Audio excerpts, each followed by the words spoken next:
Have you ever experienced this feeling? A long day at work. Your boss complains. Customers keep pushing. Coworkers constantly ask for your opinion. For hours, you have to stay calm, make decisions, and act like everything is still under control. From the outside, you look like a very strong person. But when the workday ends, you step into your car and close the door. Or you go home, walk into the bathroom, and turn on the shower. And then everything falls apart. No screaming, no witnesses, just silent tears. Your chest tightens, your throat feels choked up. And for those few minutes, all the emotions you held in all day finally spill out. After that, you wipe your face, take a deep breath, then walk back out as if nothing ever happened. Many people think this behavior is weakness, even fake, but psychology shows something very different. Crying only when you're alone is not a sign of weakness. In many cases, it's the brain's way of protecting you from the pressure of the world around you. And in this video, we're going to explore what's really happening behind those quiet tears. To really understand why you have this strange reflex, let's first zoom out and look at the natural world for a moment. Do you ever watch wildlife documentaries? Imagine a wolf that has just been badly injured after a hunt. What would it do then? Would it collapse right in the middle of an open field, whimper in pain, and wait for the rest of the pack to come comfort it? Of course not. In the wild, doing that is basically suicide. The smell of fresh blood and visible weakness would instantly attract other ruthless predators. Or even worse, it might be pushed out by the stronger wolves in its own pack. So that wolf has no choice but to force itself back on its feet. It clenches through the pain and walks as normally as it possibly can. It drags its body for miles, searching until it finds a dark den completely hidden from sight. And only when it crawls into that den, only when it knows it is absolutely safe in the darkness, does it allow itself to collapse and lick its wounds. Sound familiar? Humans are exactly the same. Even though today you wear a suit, walk in dress shoes, and work inside shiny glass buildings, deep in your DNA, we still carry the same survival code our ancestors had millions of years ago. Long ago, showing panic or crying in front of an unsafe group of people could be a fatal risk. Enemies would instantly know you had let your guard down. Nature always has its reasons. Today, we no longer have saber-toothed tigers or hostile tribes hiding around us, but your primitive brain never really got that update. To it, the dangerous tribe today might be your office, the family dinner table, a crowded class reunion. When you are under extreme pressure and feel like you might cry, your brain immediately turns on a radar that scans the whole environment around you, and it sends out a red alert signal. Wait, too risky here. The boss might judge your competence. Coworkers might gossip. Do not cry here. Hold it in. We'll deal with this when we get back to the den. From the perspective of evolutionary psychology, hiding your tears is actually a powerful inheritance from what we can call the social preservation instinct. It is not a mistake or a sign of weakness. It is a highly refined defense mechanism that nature gave you to make sure you never show vulnerability in a dangerous place. So from an evolutionary standpoint, what you're doing makes perfect sense. But now let's step into a neuroscience lab and see how expensive and exhausting that perfect mechanism actually is. Many people think that not crying in front of others means you are emotionless, or that your feelings simply aren't strong enough. Completely wrong. The truth is that a life and death battle is happening underneath your skull. Imagine your brain as two characters playing tug of war. On one end of the rope is the first character, the amygdala. You can think of it as the brain's fire alarm, the most primitive emotional processing center. When your boss unfairly scolds you, when you hear bad news, or when you feel deeply hurt, the amygdala activates immediately. It starts blaring like a siren. It pumps stress chemicals into your bloodstream. Your heart beats faster. Your chest tightens. Your throat chokes up. And it sends an emergency order to your tear glands. Cry, system overload, open the pressure valve right now. But at that exact moment, on the other end of the rope, the second character steps in, the prefrontal cortex. This is your rational CEO. This area is responsible for logical thinking, risk evaluation, and socially appropriate behavior. The CEO calmly scans the meeting room, sees 10 pairs of eyes staring, and makes a cold decision. No, crying right now is not acceptable. That would be embarrassing. So the prefrontal cortex uses all its power to shut down the amygdala's fire alarm. In psychology, this brutal tug-of-war is called expressive suppression. Picture it like this. You are holding a giant rubber ball filled with air. and trying to push it down to the bottom of a swimming pool. That emotional ball has a powerful buoyant force. It constantly wants to pop back up to the surface. And you have to use all your muscles, all your focus, and tense up your entire body just to keep it pinned underwater. This process burns a huge amount of physical energy, oxygen, and glucose in your brain. That is exactly why after a whole day of pretending you're fine, even if you just sat in an office and didn't lift anything heavy, you still feel completely drained, with a pounding headache and exhaustion deep in your bones. You are depleted because you spent the entire day forcing that ball underwater. But the scariest part is this: that ball never disappears. By suppressing it, you are not eliminating the sadness. You are creating a very dangerous psychological concept called emotional debt. You are using your rational mind to borrow temporary calm from the future. And what is the rule of every debt in this world? Eventually, you have to pay it back, sometimes with very high interest.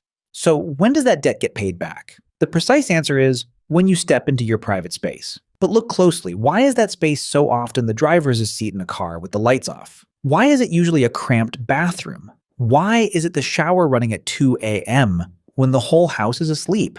This is not random at all. Environmental psychology actually has a very logical explanation for this unconscious choice. Humans are very unique creatures. For the brain to lower its defenses, we need extremely clear physical boundaries to trigger a sense of psychological safety. Take your car, for example. It is a solid metal box with tinted windows, sound insulation, and it separates you completely from the noisy, judgmental world outside.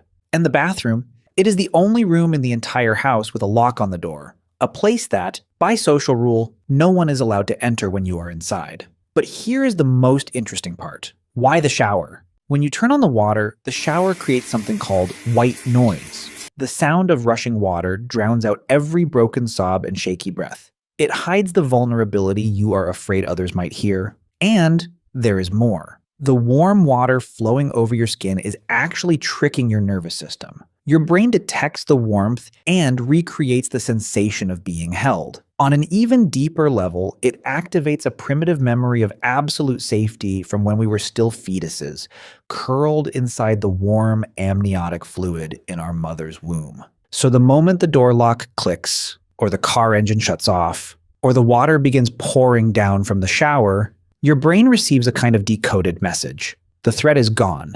No one is judging us. We are back in the safe den.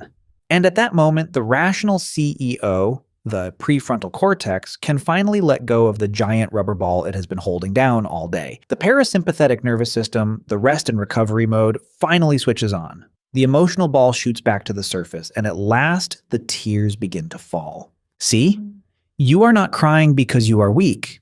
You are crying because your body has finally been allowed to feel safe. You have turned that small, cramped space into your own personal psychological emergency room. You are bravely paying off the enormous emotional debt you carried all day long. Now we arrive at a deeper question. Why do you have to do this? Why are there people who can cry loudly in the middle of a coffee shop while you would rather die than let a single tear slip out? The answer lies in your psychological profile. If you see yourself in everything we've described so far, there is a good chance you belong to the group known as the caregiver archetype.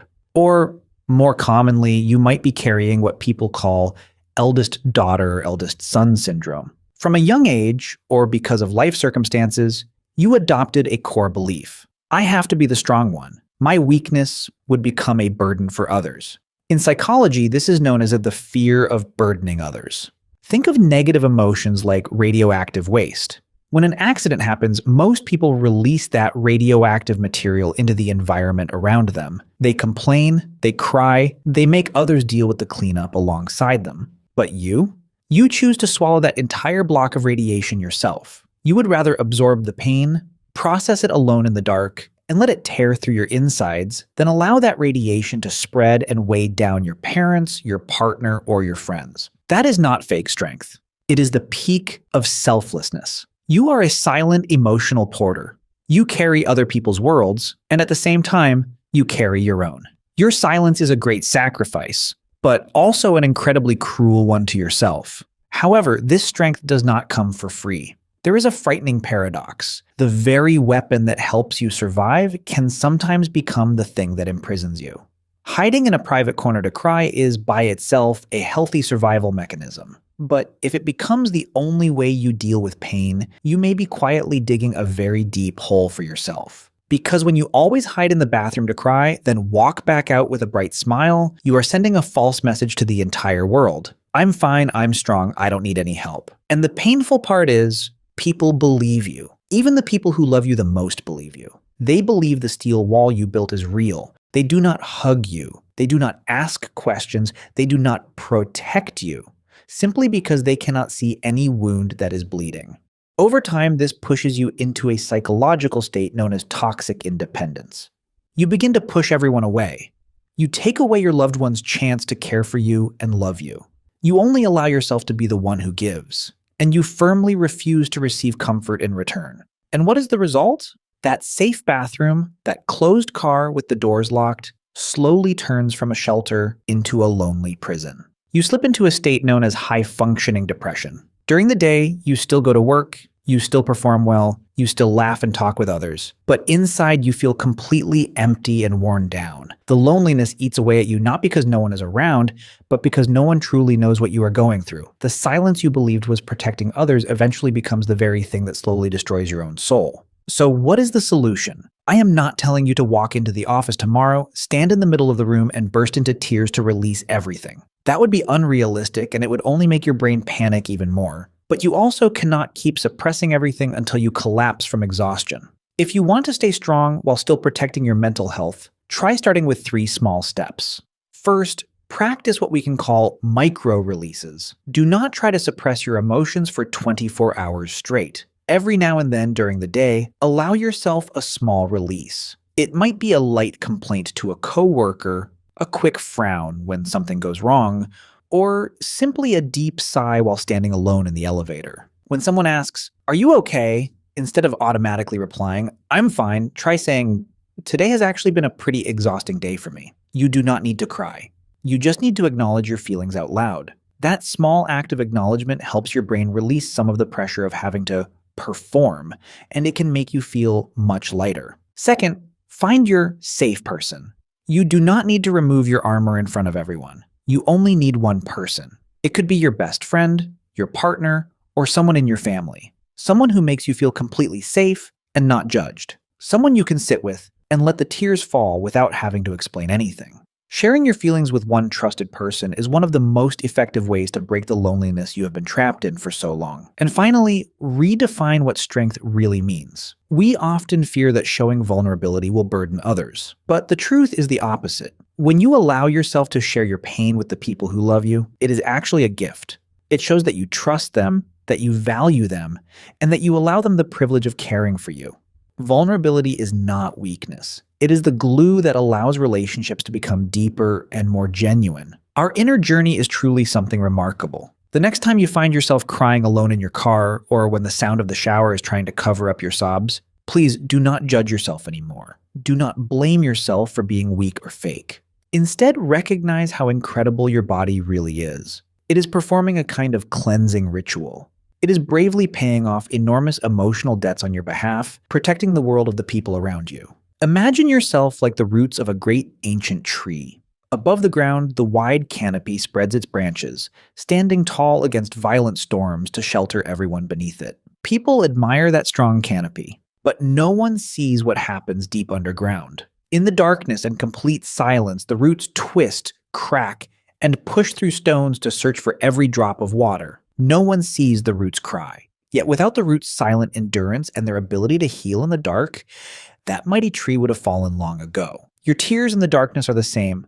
They are the underground water that nourishes your strength during the day. You are not two-faced. You are a great shelter, for others and for yourself. So let the shower run. Let yourself cry until your heart feels lighter. But afterward, remember to open the door just a little. Let the light come in and give the people who love you a chance to step forward and hold you. If you see yourself in this story, remember this. You are not alone. Your silence starting today has been understood. I'm Apex. Don't forget to subscribe so we can continue exploring the fascinating mysteries of the mind together. For now, I wish you a peaceful night, free from heavy tears. Goodbye, and see you next time.